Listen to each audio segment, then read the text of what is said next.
JBN, we keep you informed. I am Michelle Jones, and in the news, cop succumbs to injuries sustained in accident.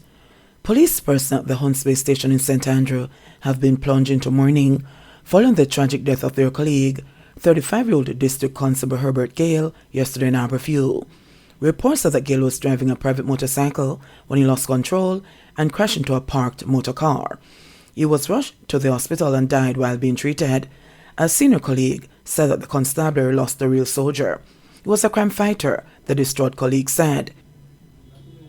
Gale is the second cop attached at the Hunts Bay police station that died from a crash this year. In April, Constable Donald Carr was killed in a car crash on the Edward Seaga Highway. It is reported that on April 30, at about 8 p.m., Carr was traveling to work along the highway in St. Anne when his vehicle got out of control. The car overturned and landed in a ditch in the vicinity of Golden Grove. A female passenger survived the crash. The cops at Hunts Bay are to receive grief counseling. Detective among two charged with cocaine oil heist. Detectives assigned to the St. Catherine North Police Division have laid charges against two men, including a colleague, with a recent multi-million-dollar robbery of a delivery truck laden with cocaine oil. Charged with robbery with aggravation and kidnapping are Detective Corporal Maurice Whittingham, 35, and 34-year-old construction worker Michael Daly. The charges were laid following a question and answer session on Friday. A court date is being finalized. The charges stem from an incident which occurred last Saturday along the Spanish Town bypass in St. Catherine. It is alleged that both men held up and robbed an international truck laden with cooking oil from Saprod. The police said the truck was recovered in the Thetford community near Old Harbour. The driver and the sidemen were reportedly tied up but managed to escape and reported the matter. Both suspects were subsequently held in connection with the heist. The quantity of the cargo has not been established by the investigators. 3 in custody after gun and ammunition seizure in Clarendon. A gun and 11 rounds of ammunition were seized during a joint police-military operation in Top Hill District in Clarendon on Saturday. Reports are that about 5 a.m., members of the security forces conducted an operation at a premises during which one Taurus 9mm pistol with 1 magazine affixed containing 7 9mm rounds were found in the closet of the house. 4 additional 9mm rounds were also seized. 3 suspects were taken into custody in connection with the seizure. Meanwhile, an illegal gun and ammunition were seized by lawmen while conducting operations along the Cassava Peace Main Road in St. Andrew on Thursday. It is reported that the items were found inside a full coupe located at the back of a premises that the security forces searched. No arrest was made in connection with the find. A Browning 9mm pistol with a magazine containing 3 9mm cartridges was discovered. Investigations continue. Police probing attempts at drug shipment through postal system. The Narcotics Police is probing another international drug ring following the interception of shipments of cocaine destined for the United States and the United Kingdom. According to a source, the police on Thursday seized the shipment with an undetermined amount of cocaine at Jamaica's Post Central Sorting Office, located in the cargo village at the Norman Manley International Airport. That shipment was destined for London, England. Another shipment, concealed among assorted food items destined for the United States, was intercepted by a customs agent at the same location. 7 facing drug charges following operations in several parishes. Members of the Narcotics Division have been conducting a series of operations across the island, targeting suspected drug bases and drug dealers.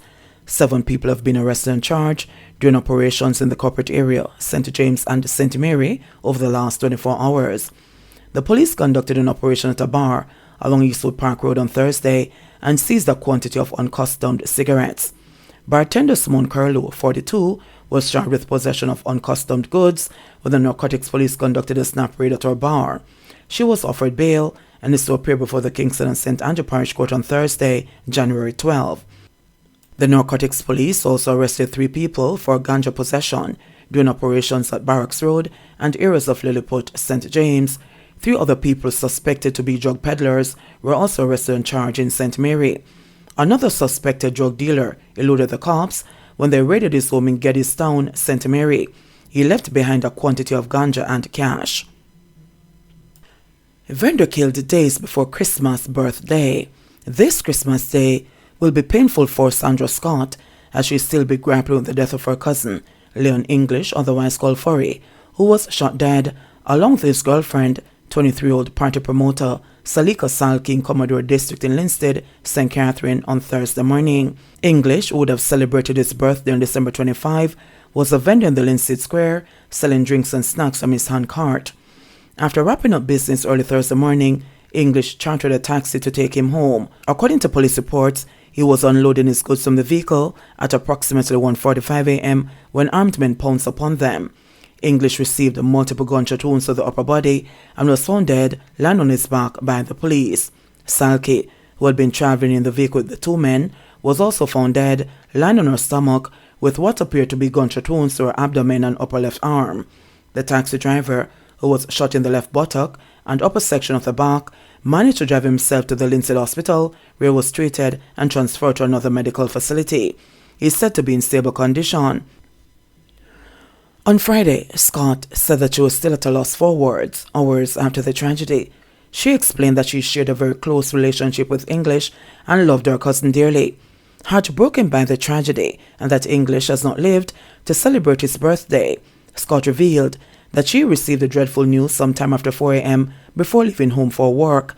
"I can't believe up to now," she said. She said that his brutal and sudden demise has shaken her to the core, adding that she has been trying not to think of the incident and the road ahead, noting that every year she and English would spend Christmas Day together while he sold goods in the town square. "Year to year, we always in the street. When I go in the street, I always stand with him and we enjoy ourselves," she said. "He's so nice, I can't begin to tell you how nice," she added. English, who is survived by his son, was well known in the community as he was a contestant in numerous stagings of the Ray and Neville Contender boxing series. He trained at the G.C. Foster College of Physical Education and Sports Gym for the competition. A neighbor remembered English as a hard worker. "Me know him as a good man in the era still. Him just come in at night time and go back out at morning time," he said. The neighbor added that English was very driven and humble and that he was working towards earning enough funds to complete his house. "Just when the man a build up him foundation, them kill him. Me can't believe it," he added. Two St. Ann men charged with murder and robbery. Two St. Ann men have been charged with murder, conspiracy to commit murder, misprision of a felony, and robbery with violence, stemming from an incident in Orange Hill, Brownstown, in the parish on Sunday, December 4. Charged are 27-year-old Rayshon Rattray, otherwise called Sean, and 35-year-old Ainsworth Witter, both laborers of Orange Hill District. Reports are that both men confessed, during a caution statement, to robbing a man of an undetermined sum of cash and stabbing him multiple times before setting his house ablaze. The body that was burnt beyond recognition was found following cooling down operations. The police are awaiting forensic evidence to confirm the identity of the deceased. Intense investigations by detectives in St. Ann led to the speedy arrest of Rattray and Witter, who gave caution statements. They were subsequently charged and are awaiting their appearance in court. Woman charged for murdering lover. The Spanish Town Police in St. Catherine have charged Shakira Brailsford with the murder for a 35-year-old lover. That is Tasha Honeygun, a construction worker of Marchpen Road, Spanish Town, St. Catherine. Brailsford, 26, was charged on Friday following a question and answer session. Reports are that on December 13, at about 5:50 a.m., Brailsford and Honeygun were at home when an argument developed which escalated into a physical tussle, during which Honeygun was stabbed in the chest with a ratchet knife. He reportedly collapsed on the ground, bleeding from his chest, and was pronounced dead at the hospital. Brailsford surrendered to the Spanish Town Police and was arrested on suspicion of murder before being charged. Smiles from ear to ear as Shaggy gives back at the Bustamante Hospital. Veteran recording artist Shaggy and Company brought smiles to the children of the Bustamante Hospital for Children as he continued the annual tradition of gifting children during the festive season. The two-time Grammy-winning artist, known for his philanthropy, visited the hospital on Friday, bearing toys and words of motivation for kids and parents alike. With this act of kindness, the artist reiterated his dedication to ailing children, especially during a time of recent controversy. Lisa Johnson had revenue views about the donations the artist made to her granddaughter and by extension every child in the ward. Johnson, beaming with gratitude, said, "Shaggy's contribution not only means a lot to me, it means a lot to every child in here, I me like when Madame, I hope him keep up the good work. He's a good man, and may God bless him right through.